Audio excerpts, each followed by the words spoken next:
בשם השם נעשה ונצליח, שלום ערב טוב לכולם, סגמום შვიდობის ყველას. დღეს სურს ვისაუბროთ თემაზე გილგულეი ნეშამოთ, ანუ სულთა წრებრუნვა. ჩვენ ამ თემაზე უკვე რამდენიმეჯერ ვისაუბრეთ, ასე თუ ისე პატარა წარმოდგენა გაგვაჩნია. ამიტომ დეტალებში არ შევალ, უბრალოდ შევეხები იმ საკითხებს, რომლებზეც აქამდე არ გვილაპარაკია. დავიწყოთ. ანუ ნეშამების წრებრუნვა გილგულეი ნეშამოთ. ადრეც ვთქვით და ეხლაც გავიმეორებ, რომ ადამიანი რისთვის ბრუნდება ამ სამყაროში, ბრუნდება იმისათვის, რომ რაღაც გამოასწოროს, ანუ რაღაც მიზანი გააჩნია ცხოვრებაში, რასაც უნდა მიაღწიოს. ჩვენი ბრძენები გვასწავლიან, დიდი კაბალისტები, რომ თითოეული მიცვის არშეუსრულებლობისათვის, იმ მიცვების არშეუსრულებლობისათვის, რომლისთვისაც გათვალისწინებულია სასჯელის სახით კარეთ, სათითაო გილგულში მოდის დაუშვათ ადამიანმა შესწოდა რამდენიმეჯერ ისეთი ცოდვები, რისთვისაც არის კარეთ გათვალისწინებული, დაუშვათ 2-ჯერ, 3-ჯერ, 5-ჯერ, იმდენჯერ მოვა სათითაო გილგულში, რომ სათითაო ეს ცოდვა გამოასწოროს.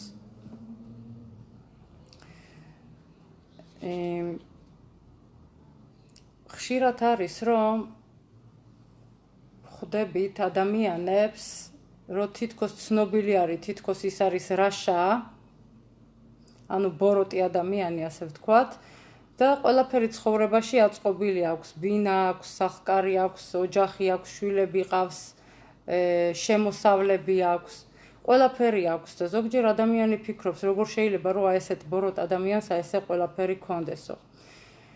გვასწავლიან ჩვენი ბრძენები, რომ ასეთ ადამიანებს ზეციდან თუ კი რაიმე დამსახურება ქონდათ და არაფრის გამოსწორება არ უნდათ, ეძლევათ საშუალება მიიღონ სახარ, ანუ სახარ ეხზე ანაზღაურება ამ ცხოვრებაში, ამ ოლამში, რამე თუ მათთვის ოლამ აბა მთლიანად დაკეტილია, ანუ მათთვის ოლამ აბა აღარ არსებობს. ჩვენ რომ ვთქვათ, დაუშვათ რის გამოსასწორებლად შეიძლება ადამიანი იყოს მოსული, დაუშვათ იმისთვის, რომ რაღაც გარკვეული მიცვა არ შეასრულა, ან იმისთვის, მაგალითად, რა მიცვა შეიძლება, რომ თორას არ სწავლობდა, ან იპარავდა, ან შილუახკენ, რასაც ქვია, ხო, ჩიტის ბუდის მოშლა და ასე შემდეგ, ხომ გვაქვს, მადლობა გამჩენს ძალიან ბევრი მიცვები, ასე ვთქვათ, თუ ერთ-ერთი მიცვა მაინც არ შეუსრულებია, ის მოდის კიდევ ერთ გილგულში, რათა გამოასწოროს. ხშირ შემთხვევაში და რაც შეეხება ჩვენ თაობას, ჩვენი თაობა გაიგივებული არის პირველი ადამიანის ქუსლთან, ასე ვთქვათ, ძალიან ბევრი რამე გვაქვს შესასრულებელი და გამოსასწორებელი, ამიტომ დავბრუნდით კიდევ ერთხელ ამ გილგულში. შარა გილგულიმში არის ახსნილი, თუ როგორ შეიძლება რომ ყოველმა ადამიანმა გაიგოს რა აქვს გამოსასწორებელი. პირველ რიგში ერთის მხრივ გვასწავლიან, რომ თუ ადამიანს რაიმე მიდრეკილება აქვს, ცუდი დაუშვათ, ან უძნელდება რაიმე მიცვის შესრულება, ასე ვთქვათ, დაუშვათ ნეტილათია დაიმის, ან თორის სწავლის, ხომ, ზუსტად ესა აქვს გამოსასწორებელი. ერთის მხრივ და მეორე მხრივ, თუ კი ადამიანის სული მიისწრაფვის რამე მიცვის შესასრულებლად, მაგალითად ცედაკის გასაცემად, ან ზიკვირაბი, სხვადასხვა მიცვები, ხომ? ზუსტად ეს მიცვა, ესეც აქვს მას გამოსასწორებელი და შესასრულებელი. ანუ ერთი მხრივ ის, რაც უძნელდება რომ გააკეთოს და მეორე მხრივ რისკენაც მისი სული მიისწრაფვის. ორივე გამოსასწორებელია. ხშირ შემთხვევაში, როგორც ვახსენე, ბევრი რამე გვაქვს ჩვენ თაობას გამოსასწორებელი. ამიტომ ყველანაირად უნდა ვეცადოთ, რომ ასე ვთქვათ, დრო არ დავკარგოთ სისულელეებზე, რაღაც თამაშებზე, ფეხბურთზე და რაღაც ამდაგვარზე, ან ისეთ ლიტერატურის კითხვაზე, რაც თორას საერთოდ არანაირად არ შეეხება, ხომ? ყველა მიცის თავისი იეცერი, გადახედოს თავის თავს და მიხვდება რა არ უნდა გააკეთოს და რაში არ უნდა დაკარგოს დრო, რათა მისცეს თავის თავს პირველ რიგში საშუალება იმისა, რომ გამოასწოროს კიდევ ერთი ტიკუნი. ხშირად არის, რომ ზოარს სწავლობს ხალხი და იქ ზოარში არის ახსნილი ერთ ადგილზე, რომ მაგალითად ვინც მოვიდა ხეიბარი, ან უსინათლო, ან მუნჯი, ან ხოვლით მებით, ხო იქ ჩამოთვლილია რატო აქვს ესე, ან დიდი ყურები, ან დიდი ცხვირი და რაღაცა. არავითარ შემთხვევაში არ უნდა განვსაჯოთ ადამიანი ამის და მიხედვით, რამე თუ ჩვენ არ ვიცით, სინამდვილეში ეს რატო წერია თვითონ ზოარ აკადოში და ამისი გაგება შეუძლიათ მხოლოდ და მხოლოდ თვითონ დიდ კაბალისტებს, თვითონ მას ვინც დაწერა და მის ამხსნელებს. ჩვენ ამისი გაგება ნამდვილად არანაირად არ შეგვიძლია. რაც შეეხება იშტადლუთ, ანუ ჩვენ უნდა მოვინდომოთ, ვეცადოთ, რომ გამოვასწოროთ და ზევიდან დაგვეხმარებიან. ეს რას ნიშნავს და საიდან ვსწავლობთ ამას, რომ ჩვენ თვითონ უნდა ვეცადოთ? გვიწერია თორაში, რომ ბატია, ხომ, ფარაონის და, რომელმაც დაინახა მოშე რაბენუს ტეივა იორში გადაგდებული შორს. მან უბრალოდ ხელი გაიშვირა, ანუ მოინდომა, რომ სტეივა მოეახლოებინა, მოეწია ახლოს მასთან, მიუხედავად იმისა, რომ ძალიან შორს იყო, მან უბრალოდ ხელი გაიშვირა და გამჩერმა მას ხელი გაუგრძელაო ნათქვამია და დაუგრძელა და დაიჭირა სტეივა, მოშე რაბენუს ტეივა და მოიახლოვა მასთან, ხომ? ასევე ჩვენ არ ვიცით რამდენად ძნელია თუ რამდენად ადვილია ჩვენთვის რაიმეს შესრულება. მთავარია ჩვენ მოვინდომოთ და თუ მოვინდომებთ, ამისათვის ზევიდან მოგცემენ იმის საშუალებას, რომ შევასრულოთ.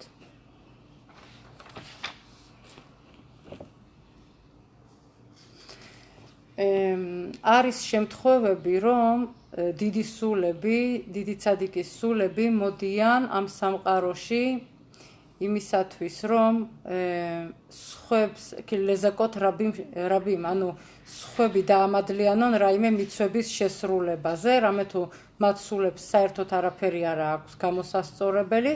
მაგალითად, ესეთი სული იყო ჰარიაკადოში, ხომ? ჰარიაკადოშმა დაგვიტოვა ზოარი, რათა ჩვენმა თაობამ შეისწავლოს.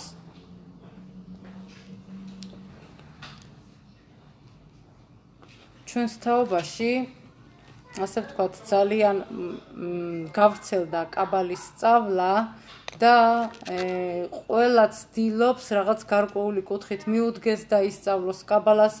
მე მინდა ვთქვა ერთი რაღაცა, რომელიც არაერთხელ მithქვია, რომ ბევრს გონია, რომ კაბალას სწავლობს და სინამდვილეში ღრუბლებში დაფრინავს გარკვეული ცენტრები, რომლებიც თვითონ და კაბალას ასწავლიან და ასე შემდეგ, რამე თუ თვით დიდი კაბალისტები წერენ, რომ ის ვინც ალახებს არასრულებს, კაბალის სწავლა მას დაღუპავს, მის სულს დაღუპავს.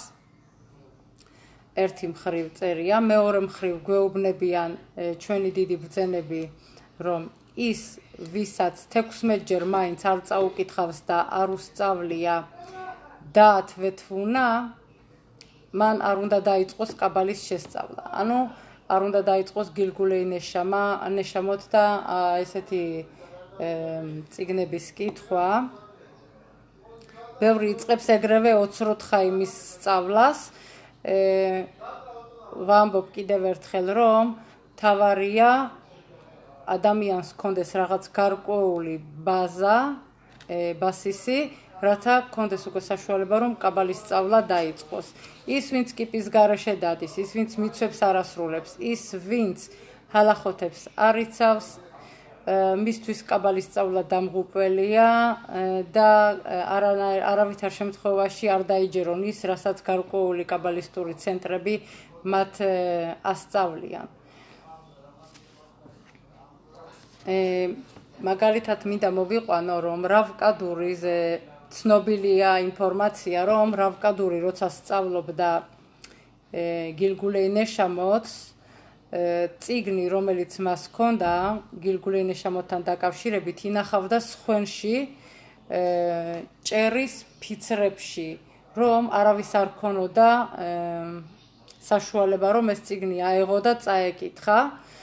რამე თუ იცოდა, რომ დაუშვებელია ყველასათვის ამ წიგნის წაკითხვა. ასევე ცნობილია ბენიშხაიზე, რომ როდესაც ბენიშხაი წერდა თავის წიგნს დაათვეთვუნა,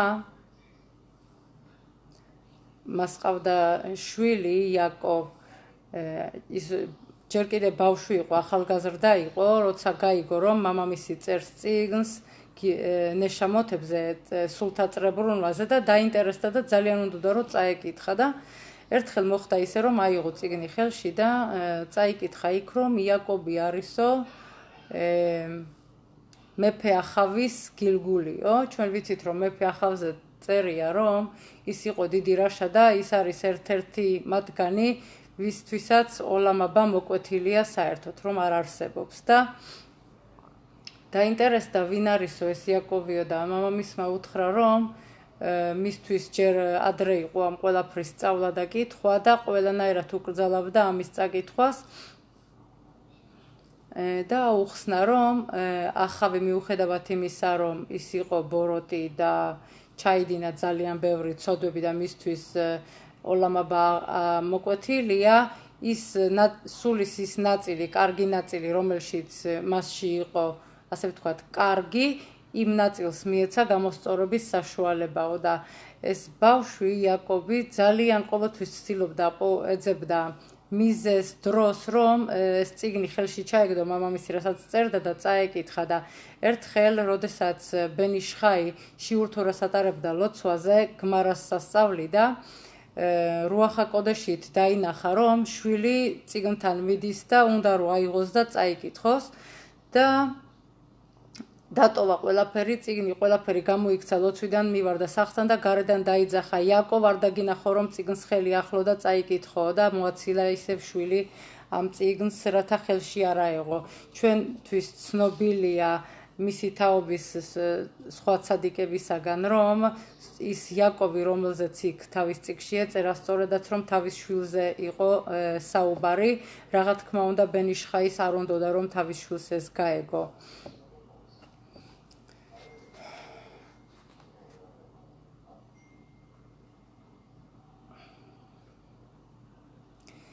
დაათვეთვუნაში ბენიშხაი წერს, რომ თუ ადამიანი ილოცებს სუფთა გულით, რწფელი გულით გამჩენის წინაშე და ითხოვს მისგან, რომ გამოასწორებინოს გამჩენმა ყველა ტიკუნები გააკეთებინოს, რაც გამოსასწორებელი აქვს, მას ნამდვილად მიეცემა საშუალება ამ გილგულში, რომ თავისი ტიკუნები გააკეთოს. არ არის საჭირო ამისათვის არც მიხვედრილობები, არც არაფერი, რასაც მოითხოვენ ჩვენგან, ეს არის თორის სწავლა, რამე თუ ის ვინც სწავლობს თორას, მას თორიდან ახვედრებენ თუ რა უნდა გამოასწოროს ზუსტად.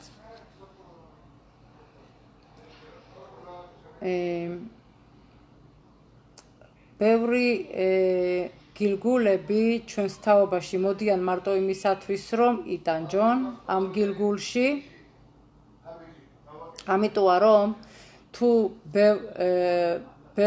ბევრი გილგული ვინც მოვიდა, ხო ადამიანი დაუშვათ წინა გილგულებში და თავისი ტიკუნი არ გამოასწორა, ის ისევ ბრუნდება ამ გილგულში და იმ წინა ტიკუნის გამოსწორებისათვისაც ეძლევა სასჯელის სახით რაღაც გარკვეული ტანჯვები ისურიმ და ემატება კიდევ ახალი ისურები იმ ცოდვებისათვის, რომელსაც კიდევ ჩადის, ან რომელიც ჯერ ისევ არ გამოუსწორებია. გვასწავლიან ჩვენი ბრძენები, რომ ადამიანი, რომელსაც ყველაფერი კარგად აქვს მატერიალური მხრიდან, უნდა დაფიქრდეს, ეს იმის მაჩვენებელია, რომ სულიერი მხრიდან რაღაცა ძალიან ცუდად არის. ანუ თუ მას ადამიანს არაფერი საფიქრელი და სადარდებელი არ აქვს, უნდა დააფიქროს ამან, რამე თუ შესაძლოა, რომ ის ეხლა ღებულობს ანაზღაურებას ამ ქვეყანაზე და მისთვის მომავალი ცხოვრება მთლიანად მოკვეთილია, ხასვე ხალილა.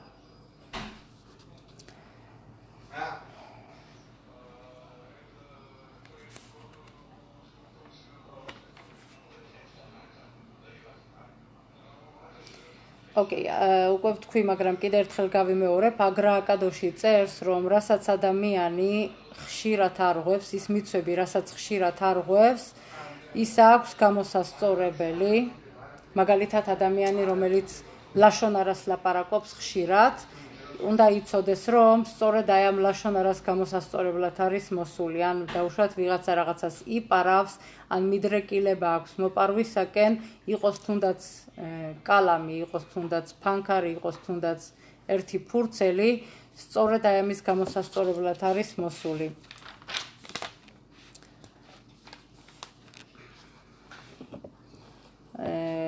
ყველა ადამიანს თან დაყვება თავისი იეცერარა, ამიტომ არის რომ იეცერარას ადარებენ ღრმა მოხუცებულს, რატომ? იმიტომ რომ შეიძლება ადამიანი ამ გილგულში, ამ ცხოვრებაში ახალგაზრდა იყოს და მისი იეცერი კიდე სხვა გილგულებში კიდევ მასთან იყო, შეიძლება 100 წლის წინ, შეიძლება 500 წლის წინ, შეიძლება 1000 წლის წინ, 2000 წლის წინ, ჩვენ არ ვიცით ვისი გილგულები ვართ.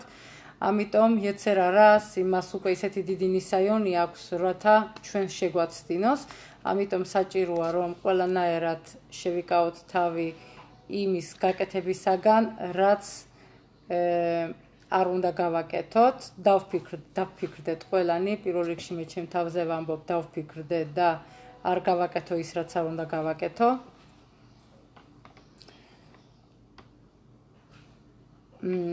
გვასწავლიან ბრძენები, რომ ერთადერთი ადამიანი, ვინც ყველა თავისი ტიკუნი თავის გილგულში გამოასწორა ერთ გილგულში, ეს იყო დავიდა მელეხი.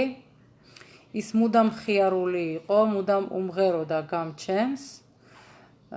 ყველასთვის კარგად ცნობილი მისი თეილიმი, რომელსაც უგალობენ დღეს არა მარტო ებრაელები კითხულობენ, არამედ სხვა ერის წარმომადგენლებიც, თარგმანით, რა თქმა უნდა, ამას ისეთი ძალა არ გააჩნია, მაგრამ მაინც ვიცით ყველამ ხომ, დავიდა მელეხის ისტორია, ბავშვობიდან ფაქტიურად ჩამოცილებული იყო ოჯახს, ყველანაირად წვალობდა, მშობლისაგან პატივისცემა არ ჰქონდა, დედმამიშვილისაგან არანაირი პატივისცემა არ ჰქონდა, ყველა დასცინოდა, ხომ?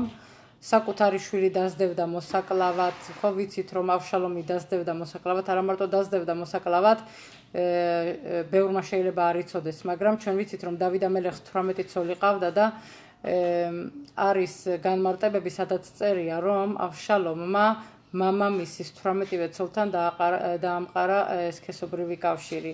და წარმოიდგინეთ, აი ესეთი ადამიანი, რომელიც ყველასგან იყო შევიწროვებული, ყველასგან იყო დაცინული, მაინც გამჩენს უმღეროდა.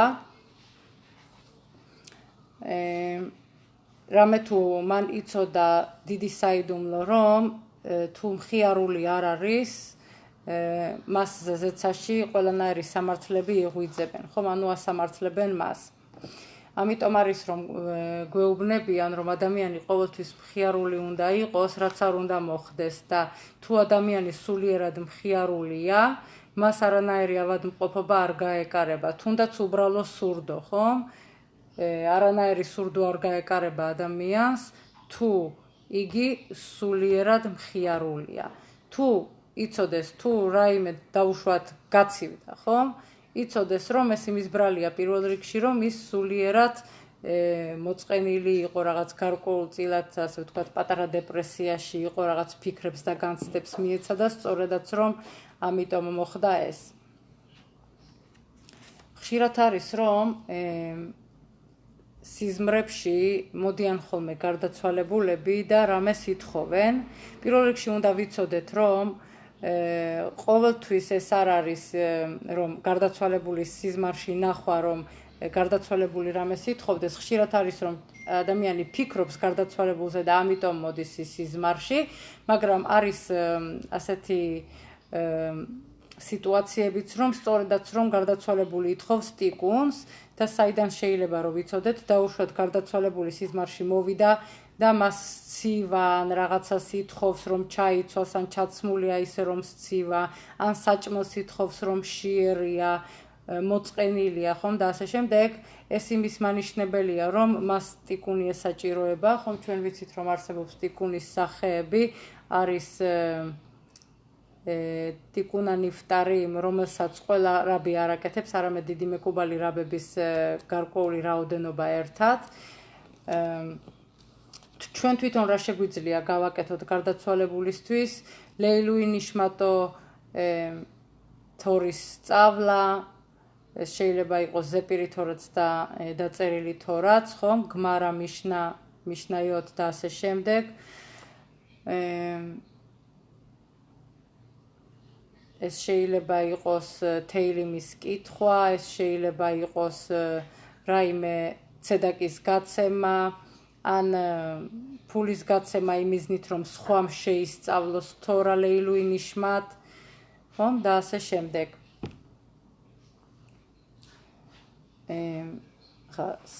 ჩვენ როგორც თქვი უნდა რაღაც გარკვეულ მიზანს მივახციოთ და არსებობს რაღაც დაუშვათ რამა დონე ოლამ ელიონ რასაც ქვია ხო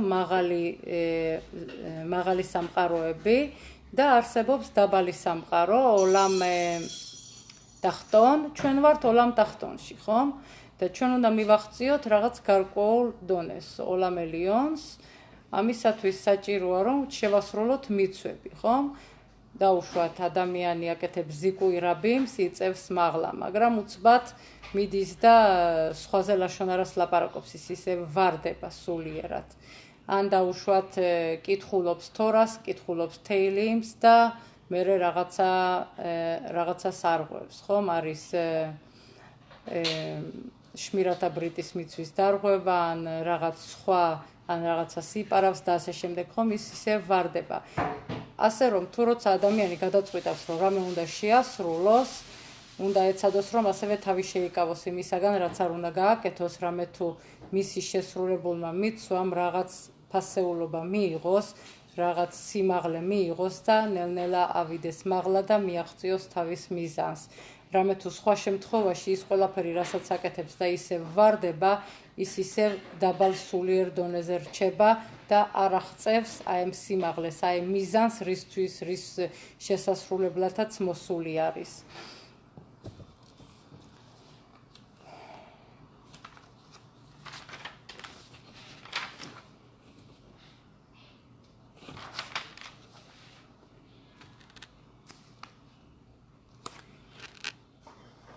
Okay.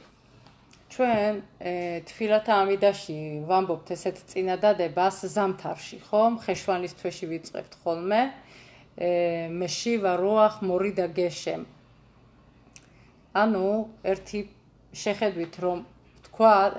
შეხედვით რომ გავიაზროთ რა არის მორიდა გეშემ, ანუ ჩვენ ვამბობთ გამჩენს, ხომ? უგალობებთ გამჩენს და ვამბობთ გამჩენო რომელიც გვაძლევ წვიმას, ეს ნიშნავს წვიმას, მაგრამ მეორე მხრივ რომ შევხედოთ, გაშმიუთ რას ნიშნავს მატერიალურობას. ანუ მორიდ ჰაგეშემ საუბარია იმაზე, რომ ადამიანმა თავისი მატერიალურობა უნდა დატოვოს, ანუ ასე ვთქვათ, მოიცალოს მთლიანად მატერიალურობა და გადავიდეს სულიერებაზე და სწორედ ამას ნიშნავს მეორე წინადადება რომ ვთქვი მეშივარუა, ხომ? ერთი მხრივ მეშივარუა რა არის? გამჩენო რომელიც გვიბრუნებ ქარს და მეორე მხრივ რუახ რა არის? ეს არის სულის ერთ-ერთი ნაწილი, ხომ? რუახ. ამიტომ მორიდა გეშემ მეშივარუახ რას ნიშნავს? მადლობას უხდით გამჩენს იმისათვის, რომ გვაძლევს საშუალებას ტიკუნის გასაკეთებლად, ჩვენ იმათ, ვინც მატერიალურობას მთლიანად მოვიხსნით და გადავართ სულიერებაზე, დაუბრუნდებით სულიერებას. ხომ, ძალიან საინტერესო არის ეს, ვისაც ყურადღება აქამდე არ მიუქცევია, დააკვირდით თქვენ თვითონაც.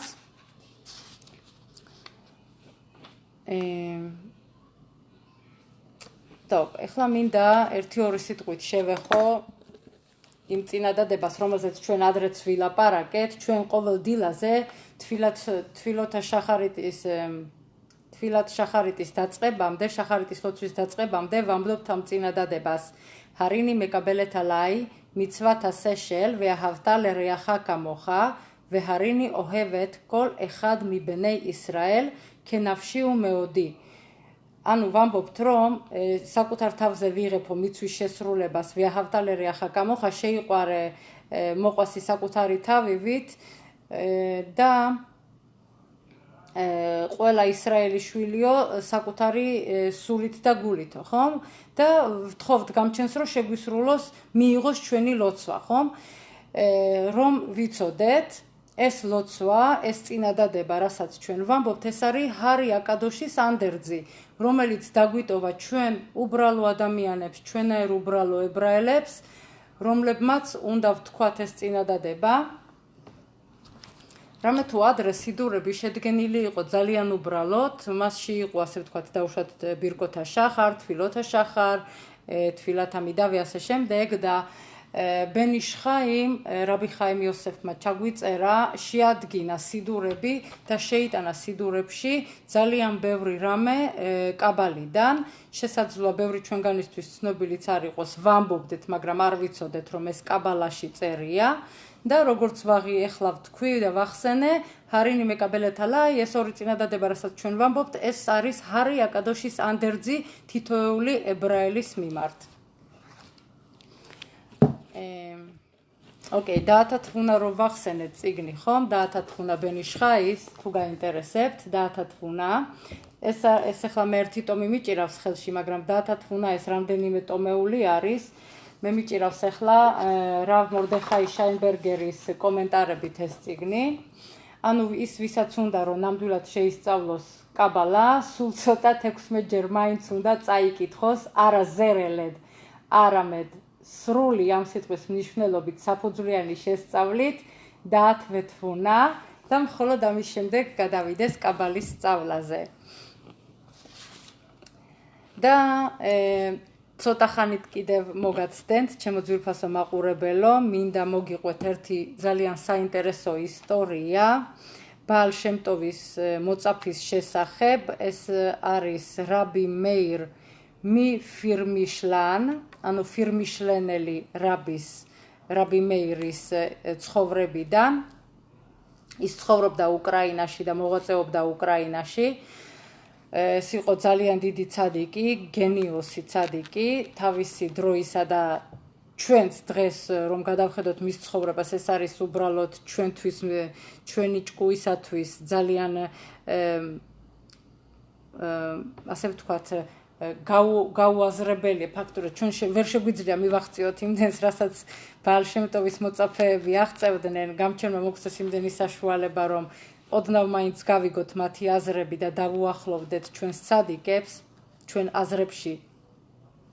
რაბი მეირ მიშლინ, უკრაინაში ცხოვრობდა, როგორც ვთქვი, და ერთხელ ის მიიწვია ერთმა მისი თაობის ცნობილმა ებრაელმა თავის სახლში. ხო, ჩვენ ვიცით, რომ ხშირად ებრაელები იწვევენ ხოლმე თაობის დიდ ცადიკებს, გენიოსებს და ესე იყო მიწვეული რაბი მეირი მასთან ოჯახში, მის მამულში. ამ მდიდარს ებრაელს ჰქონდა ძალიან დიდი მამული უკრაინაში, ყავდა ბევრი ცხენები, ჰქონდა როგორც სასახლე, ეგეთი ძალიან მდიდარი ადამიანი იყო და პარასკევ დღეს მიიწვია თავისთან. და დაათვალიერებინა, სანამ შევიდოდნენ სახლში, დაათვალიერებინა და აჩვენებს, აი ეს ცხენი ლუვიდან არის, ეს ცხენი იტალიიდან არის, ეს ცხენი იქიდან აქედან, უამრავი ცხენები ყავდა და რასაც მეტყვიო, რომელიც ცხენიც გინდაო, მითხარი რაბიო, გაჩუქებო, ხო? ეხლა წარმოიდგინეთ იმ თაობაში ცხენი იყო, როგორც არ ვიცი, ეხლა რო ავიღოთ მანქანა, ხო? რაღაც ესეთი კარგი მანქანა, რომელიც გადაადგილების ფუფუნების საშუალებას წარმოადგენს ჩვენთვის. და მითხარი რაბიო, რომელიც ცხენი გინდაო და გაჩუქებოდა. დარწმუნებული ხარო, რომელსაც ავირჩევ რომ მომცემო და ამან უთხრა, კიო, როგორ არა რაბიო, მოგცემო რომელიც შენ გინდაო და გადახედა ცხენებს რაბიმ და უთხრა, რომ აი ეს თეთრი ცხენიო იქ რო დგასო, აი ეს თეთრი ცხენი მომეციო, მაჩუქეო და არა რაბიო, ამ თეთრი ცხენის გარდაო, რომელიც გინდა მომთხოვე. სხვა 4 ცხენს მოგცემო, ამ თეთრსო არ მოგცემო. არაო, აი ეს თეთრი ცხენი მომეციო. არაფრის დიდებით არ მისცა, არაო, ამ თეთრ ცხენზეო მეო შეყვარებული ვარო, ყველაფერს მისრულებსო, ყველგანო ამითი მივდივარო და ასე შემდეგ და რაღაც გარკვეული ამბები, ისტორიები მოუყვა რაბის, რომ არაო, ამ ცხენს რაბიო ვერაფრით ვერ გაჩუქებო, სხვა ცხენი აიღეო. რაბი მუთხრა არც ერთი ცხენი არ მინდაო. კაი შვილო, არც ერთი ცხენი არ მინდა, საერთოდ არ მინდაო, მაგრამ ამ ებრაელმა თავი რაღაც უხერხულად იგრძნო და რო შევიდნენ სახლში, უთხრა რომ რაბიო, სანამ გავაგრძელებდეთო საუბარსო, მინდაო რომ მაშინო რახან ცხენი არ გინდაო რომ აიღო ჩემგან საჩუქრათო, მე მაქო იგროთხოვ, ხომ იგროთხოვ ქართულად როგორ არის, ადრე იწერებოდა ხოლმე დაუშვათ ვისაც ვინმეს ვალი ქონდა, ფურცელზე წერდნენ ხომ ეგეთ ფურცელზე, რომ ამა და ამ ადამიანს აქვს ამა და ამ ადამიანის ვალი და როცა უბრუნებდნენ ეს შტარხოვი იხეოდა, ხომ იგროთხოვ. და აი უამრავი ეგეთი შტარხოვი მაქო და რომელიც გინდაო ხელი დაადეო რაბი მეირს უთხრა და შენი იყოსო, ანუ მე არ მინდაო ის ფულიო რაც იქ წერიაო, შენ გაგისტუმრონო ვალიო ისო და სულ შენი იყოსო რაბიო. რაბიმ დახუჭა თვალები, ამ მაგიდაზე რამდენიმე ათეულობით ესეთი იგროთხოვი იყო მოფენილი და დაადო ხელი ერთ იგროთხოვს და უთხრა აი ეს მინდაო შვილო, აი ეს მომეციო. კაიო რაბიო, შენი იყოსო ესო, მაგრამ მაინც გავხსნიო და წავიკითხავო რა წერიაო, ვისი არისო, რომ ვიციოდეო და მიგასწავლაო, ვისგან უნდა ჩაიბაროო ვალიო და გახსნა იგროთხოვი და ეუბნება, არაო რაბიო, ეს ხო ეს ფურცელი არ წაიღო, რამე თუო, ეს ვინც დაწერაო, ეს იგროთხოვიო და ვინც მომიწერა ხელიო, ის უკვე დიდი ხანია გადაბრძანებულიაო იმ სამყაროშიო, ხო, გარდაიცვალა უკეო და არც მემკვიდრე არავინ დაუტოვებიაო და არავინ არ დაუტოვებიაო, რომ ვალი გაისტუმროსო, ამიტომ ეს ფურცელი ჩათვალეო, რომ თითქოს შენთვის არაფერი არ მომიციეო და მე მინდაო, რომ ნამდვილად რაღაცა გაჩუქოო და ძალიან აქ თხოვო, სხვა აიღეო, ესო არ გინდაო, რამე თუ ესო გაუქმებულ ფურცლად ითვლებაო.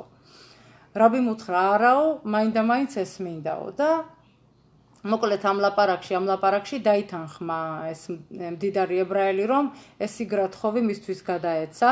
ოღონდ ეხლა მინდაო რომ დაიფიცო და თქვაო რომ ეს არისო მატანა გმურა.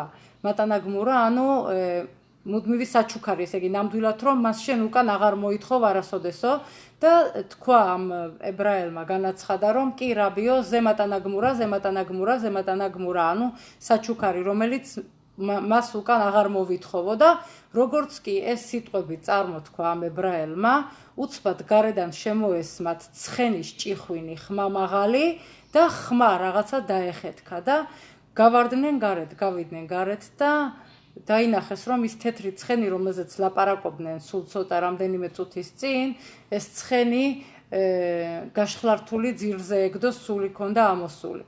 და გაუკვირდა ეს თავზე დაესივნენ მოსამსახურეები, ყველანი როგორ შეიძლებაო ჯამთელი ცხენიო, ეხლა ვლაპარაკობდითო, თავისთვის იყოო, დარბოდა ეხლაო და როგორ შეიძლებოდა ეხლაო, რომ ეს სული ამოხდენო და ეს ერთ წამშიო და რაბი მუთხრა რომ შვილო რომ იცოდეო ამ კაცმაო, როდესაცო ეს შტარხოვი დაგიწერაო, რომ ვალი უნდა დაებრუნებინაო, თავის ცხოვრებაშიო ვერ მოასწროო ვალის დაბრუნებაო. რამე თუ არც მემკვიდრე არ დარჩაო, რომ ვინმე მის მაგივრად ეს ვალი შენთვის გაესტუმრებინაო, მოხდა ისე რომ ზეციდანო მოიყვანესო ცხენის გილგულშიო, აი ამ თეთრი ცხენის გილგულშიო. ამიტომ იყოო რომ გარეთო მეო ეს დავინახეო და იმიტომ გთხოვეო ეს ცხენიო, რომ ეს ცხენი მოგეცა ჩემთვისო, მაგრამ არ გინოდაო და ინება გამჩენმაო, რომ აი ეს შტარხოვიცო, სწორედ იგროთხოვიც მისი სახელისა ავიღეო და როგორც კი შენ თქვი რომ მისი ვალი გასტუმრებული არისო, ეგრევე სულიდალია ამ ცხენმაო.